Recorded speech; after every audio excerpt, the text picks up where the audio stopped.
Hi moms, today I'll quickly show you how to use a breast pump to collect breast milk. A breast pump is especially helpful when traveling, when you need to feed your baby in public, or if breastfeeding feels uncomfortable due to sensitivity. First, place the flange on your breast and make sure it seals properly over the nipple to create suction.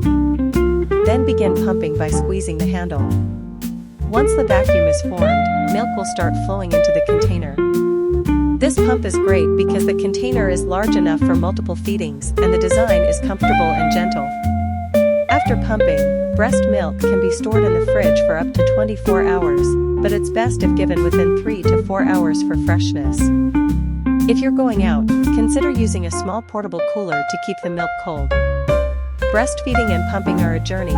Take your time and find what works for you. If you found this helpful, give this video a like, leave your questions in the comments, and don't forget to subscribe. See you next time.